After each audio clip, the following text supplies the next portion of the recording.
BA first year में इसके पहले हमने एक कहानी पूस की रात ये हमने शुरू की थी। इसका कुछ भाग हमने पिछले लेसन में देखा भी था। इसके लेखक थे मुंशी प्रेमचंद। ठीक है, उसके आगे, कहानी के आगे आज हम देखेंगे। हमने इसके पहले देखा था कि हल्कू जो है, हल्कू और जबरा, उनको बहुत ठंडी लगती है तो वो बाजू के खेत में आम के बगीचे में जाकर हल्कू जो है वो आम के पत्तियों का ढेर लगाना शुरू करता है। आम के बहुत सारे पत्तियों का वो बहुत बड़ा ढेर लगा देता है और उसको जला लेता है।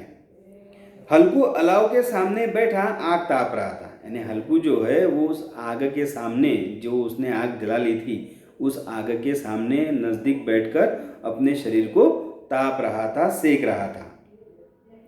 उसकी लौ ऊपर वाले वृक्ष की पत्तियों को छू छू कर भागने लगी। यानी उसकी जो पत्तियां है, वो आग की जो लपटें है, वो ऊपर उठ कर ऊपर जो आम की जो पत्तियां थी उसको छू छू कर वो अलग अलग भागने लगती है। उस अस्थिर प्रकाश के बगीचे में विशाल वृक्ष ऐसे मालूम होते मानो उस अथाह अंधकार को अपने सिरों पर संभाले हुए है। यानी उस आग से जितना उजाला होता उतना उजाला होता और बाकी जो है ऊपर अंधेरा रहता था। तो आम के पेड़ पे, उन आम के पेड़ों को देखकर ऐसा मालूम होता जैसे अंधकार को आम के पेड़ों ने अपने सर पर उठाकर रखा है।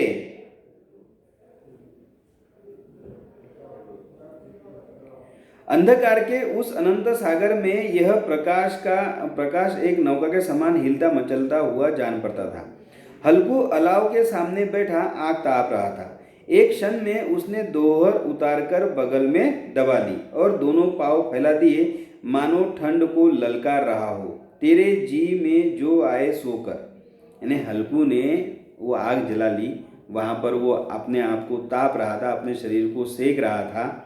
और फिर एक क्षण में अब उसको गर्मी इतनी हो गई कि उसने अपना जो दोहर था, मतलब जो चादर वगैरह जो लपेट के रखा था, वो उसने उतार कर अपने बगल में दबा लिया और फिर दोनों पाँव फैला दिए। मतलब दोनों पैर उन्होंने ऐसे फैलाकर वो बैठ गया। फिर वो मानो चाहे वो ठंड को ललकार रहा हो कि आओ, अब तुम्हें क्या करना है वो तुम कर सकते हो। ऐसा वो ललकार रहा था ठंड को। ठंड की असीम शक्ति पर विजय पाकर वो विजय गर्व को हृदय में छिपा सकता था। ने उस ठंड पर उसने अब विजय पा ली थी, उस पर जीत हासिल कर ली थी। उसको गर्व महसूस हो रहा था। उसने जबरा से कहा, क्यों जब्बर, अब ठंड नहीं लग रही है? यानी फिर वो जबरा की ओर देखकर जबरा को बोलता है कि भाई अब तो ठंड नहीं लग रही ना। जब्बर ने कू कू करके मानो कहा, अब क्या ठंड लगती ही रहेंगी? यानी जब्बर ने भी कू कू करके उसको जवाब दिया कि भाई अब इतनी बड़ी आग लग गई है तो क्या ठंडी लगती ही रहेंगी? पहले से यह उपाय न सूझा, नहीं इतनी ठंड क्यों खाते? फिर वो बोलता है, हल्कू बोलता है कि भाई पहले से ये उपाय हमको नहीं सूझा। पहले अगर हमको ये उपाय सूझता तो अभी तक ठंड में क्यों करते रहते? जब्बर ने पूछ लाई। यानी जब्बर भी उस बात पे पूछ हिलाता है। अच्छा आओ इस अलाव को कूदकर पार करें, देखे कौन निकल जाता है। अगर जल गए बच्चा तो दवा ना करूँगा। फिर वो अपने जबरा के साथ में खेल खेलने को बोलता है कि भाई इस आग के ऊपर से कूदकर उस पार हम जाएंगे, तो कौन जाता है वो देखते हैं, आओ। लेकिन अगर जल गए तो मैं दवा दारू नहीं करूँगा, ऐसा वो पहले ही बोल देता है। जब्बर ने उस अग्नि राशि की ओर कातर नेत्रों से देखा। अब जबरा भी जो है उस अग्नि राशि की ओर, जो आग जल रही है उसकी तरफ वो एक नज़र देख लेता है। मुन्नी से कल न कह देना, नहीं तो लड़ाई करेंगी। फिर हल्कू उसको बोलता है कि भाई मुन्नी से कोई शिकायत मत करना, नहीं तो वो कल झगड़ा करेंगी हमसे। यह कहता हुआ वह उछला और उस अलाव के ऊपर से सांप निकल गया। पैरों में जरा लपटे लगी पर वह कोई बात नहीं थी। यानी इतना कहकर कि भाई मुन्नी से बोलना मत, नहीं तो वो झगड़ा करेंगी, इतना बोलकर वो आग के ऊपर से कूदकर उस तरफ से वो चला जाता है। पहलों पर उसके पैरों पर थोड़ी सी लपटें लगती है, लेकिन उसके लिए वो कोई बात नहीं थी। जबरा आग के गिर्द घूमकर उसके पास आ खड़ा हुआ। ने हल्कू जो है वो आग पर से छलांग मारकर उस तरफ जाता है और जबरा जो है वो आग के ऐसा घूमकर उसके पास में जाकर खड़ा हो जाता है। हल्कू ने कहा चलो चलो ये सही नहीं है।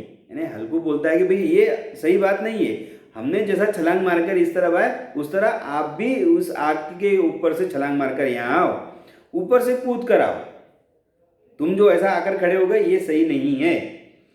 वह फिर कूदा और अलाव के इस पर आ गया। वो फिर से उधर से कूदकर इस तरफ आता है। हल्कू हल्कू उधर से कूदकर इस तरफ आ जाता है। अब पत्तियां जल चुकी थी, बगीचे में फिर अंधेरा छाया था, राख के नीचे कुछ कुछ आग बाकी थी।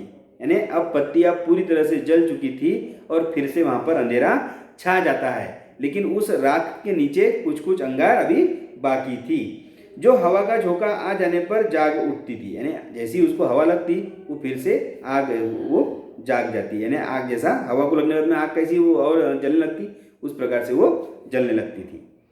पर एक क्षण में फिर आंखें बंद कर लेती। अब वो पत्तियां है, बराबर है, उसकी आग ज़्यादा देर तक नहीं ठहर पाती, जल्दी से आग लगकर वो जल्दी से राख हो जाया करती थी।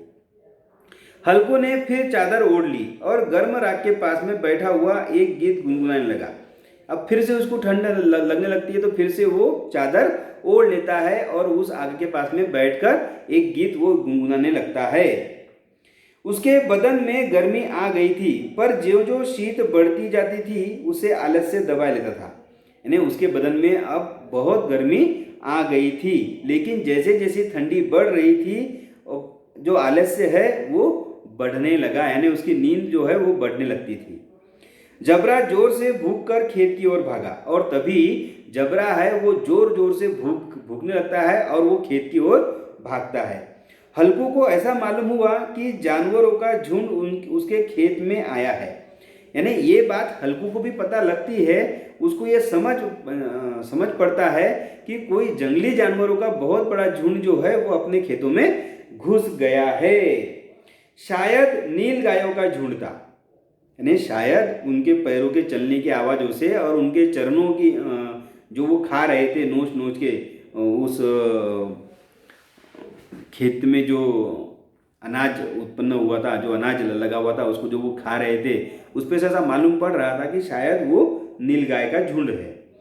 उनके कूदने दौड़ने की आवाज़ें साफ कान में आ रही थी, यानी उनकी चलने की और उनके कूदने दौड़ने की आवाज़ें जो है वो उसे साफ सुनाई पड़ रही थी। फिर ऐसा मालूम हुआ कि वह खेत में चर रही है, और फिर ऐसा मालूम हुआ, ऐसी आवाज़ें है कि वो खेत में चर रही है, खा रही है। उनके चरने की आवाज़ चर चर सुनाई देने लगी और उनके चरने की आवाज़ भी चर चर ऐसी सुनाई देने लगी थी। उसने दिल में कहा, नहीं, जबरा के होते कोई जानवर खेत में नहीं आ सकता। फिर हल्कू अपने दिल में ही बोलता है, वो दिल को ही समझाता है कि भाई जबरा के होते हुए कोई भी जानवर अपने खेत में घुस नहीं सकता है, नोच ही डाले, यानी जबरा तो उसको फिर नोच डालेगा, पकड़ लेगा। मुझे भ्रम हो रहा है, यानी हल्कू ऐसा सोचता है कि शायद मुझे आभास हो रहा है, मुझे शायद भ्रम हो रहा है। कहा, अब तो कुछ नहीं सुनाई देता, मुझे भी कैसा धोखा हुआ। यानी फिर थोड़ा सा वो ऐसा कान लगाकर सुनता है, अब तो कुछ सुनाई नहीं देता, यानी शायद मुझे भ्रम ही हुआ है। उसने जोर से आवाज़ लगाई, जबरा जबरा। फिर हल्कू जोर से आवाज़ लगाता है, जबरा जबरा। जबरा भूखता रहा, उसके पास न आया, लेकिन जबरा जो है वो अपना कर्तव्य निभा रहा था। जबरा जो है वो अपना कर्तव्य निभा रहा था, वो जोर जोर से भूख रहा था। इसके चिल्लाने के बाद में भी हल्कू ने उसको आवाज़ दी 2 बार जोर जोर से, फिर भी वो उसके पास में नहीं आया, वो भूख रहा था। फिर खेत के चरे जाने की आहट मिली और फिर से खेत में चरे जाने की उसको आवाज़ सुनाई देती है हल्कू को। अब वह अपने को धोखा न दे सका, लेकिन जब उसको दूसरी बार आवाज़ सुनाई देती है तब हल्कू अपने आप को धोखा नहीं दे सका। उसने अपनी जगह से हिलना जहर लग रहा था, लेकिन वो अपनी जगह से हिल ही नहीं रहा था, क्योंकि वहाँ पर उसको मतलब वो जगह गर्म हो गई थी, उसको गर्म भाप लग रही थी, उसके शरीर में अच्छी गर्मी थी।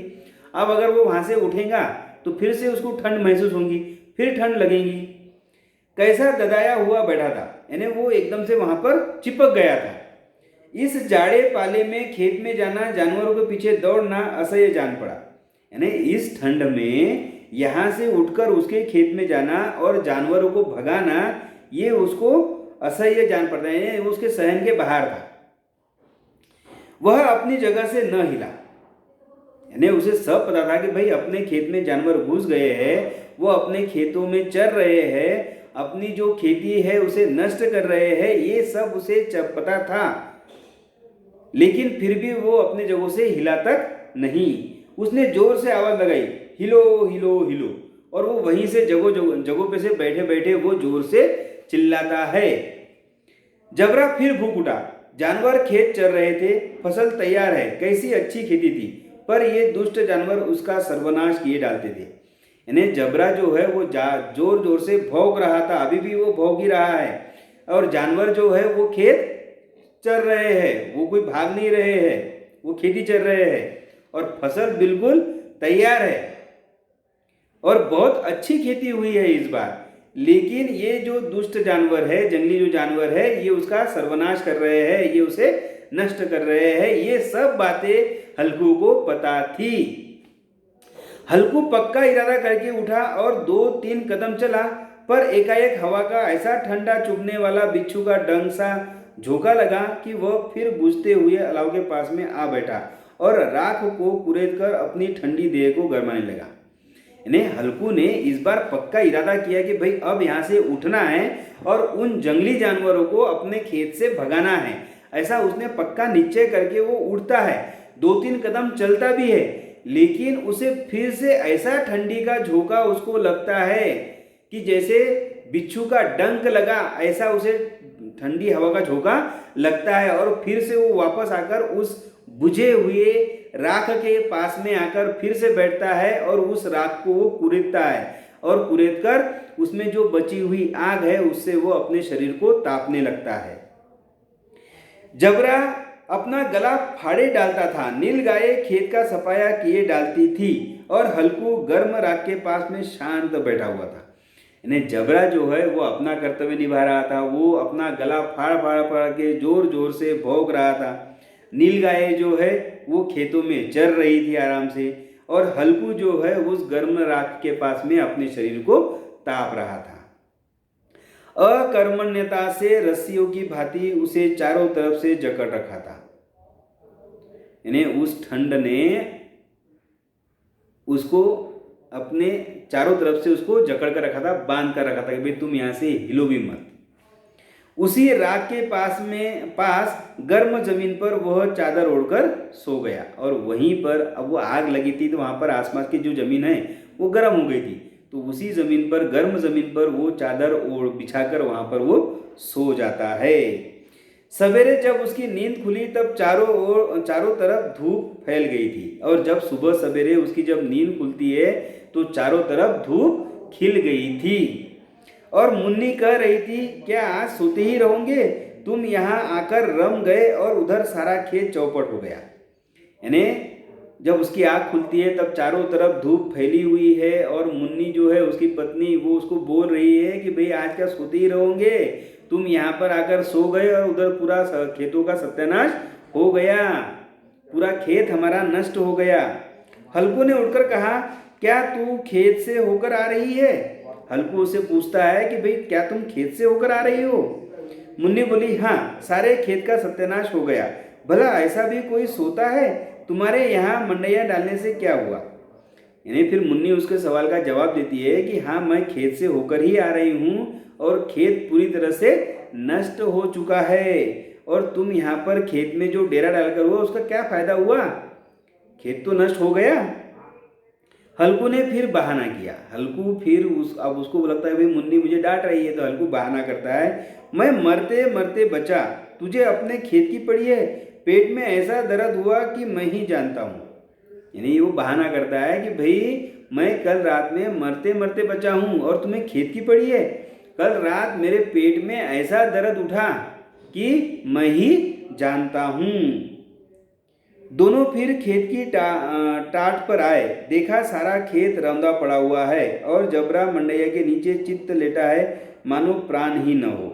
दोनों फिर वहाँ से अपने खेत के किनारे पर पहुँचते हैं और देखते हैं तो सारा खेत जो है नीलगायों के पैरों से कुचल दिया गया है, सारा खेत नष्ट हो चुका है, और जबरा जो है वो मंडैया के नीचे यानी मड़वे के नीचे, झोपड़ी के नीचे वो चित्त लेटा है, जैसे उसके शरीर में प्राण ही न हो।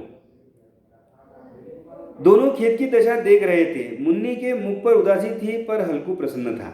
यानी दोनों भी जो है वो खेत को देख रहे थे। मुन्नी बहुत उदास थी लेकिन हल्कू के चेहरे पर प्रसन्नता थी। मुन्नी ने चिंतित होकर कहा, अब मजूरी करके मालगुजारी भरनी पड़ेगी। अब फिर से हमको मजूरी करके ये जो कर्जा है वो कर्जा उतारना होगा। हल्कू ने प्रसन्न मुख से कहा, रात की ठंड में यहाँ सोना तो न पड़ेगा। यानी मुन्नी उदास थी लेकिन हल्कू को बड़ी खुशी हो रही थी कि भाई रात के ठंडी में यहाँ करना तो नहीं पड़ेगा, अब यहाँ सोना तो नहीं पड़ेगा, इसीलिए वो खुश था। ठीक है, ये कहानी यहाँ पर जो है वो समाप्त हो चुकी है।